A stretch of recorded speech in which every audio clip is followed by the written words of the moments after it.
cliché vous savez, pour la catastrophe de Fouriane, j'ai débuté 2 ans avant, 3 ans avant.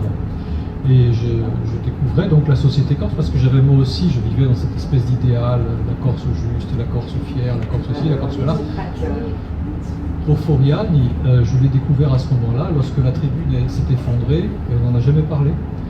Je vous garantis qu'il y a des gens qui ont profité des faits qu'il y avait des victimes qui étaient par terre pour aller dépouiller, pour aller leur piquer leur pognon pendant qu'elles étaient inconscientes. On n'est pas meilleur que cela. Les CRS qui sont intervenus ce soir-là sont intervenus pour porter secours aux gens.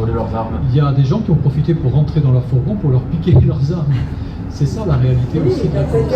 Voilà, vous savez que dans l'affaire de Fouriane, à l'époque, il y a une information judiciaire qui a été ouverte parce que la recette avait disparu.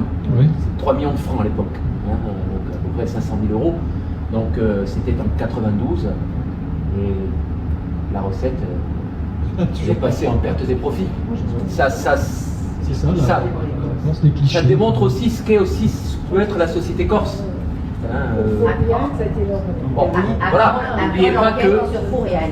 n'oubliez pas que dans cette affaire, plusieurs personnes ont été condamnées pour avoir fait de fausses déclarations aux compagnies d'assurance. Plusieurs.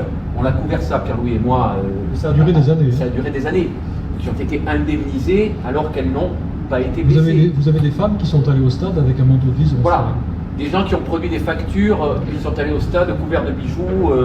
Bon, enfin voilà, il y a des gens qui ont été condamnés pour ça. Ça dit aussi quelque chose. Ça dit aussi ce que peut être cette société de paradoxes, de vitrines, d'êtres humains, oui, mais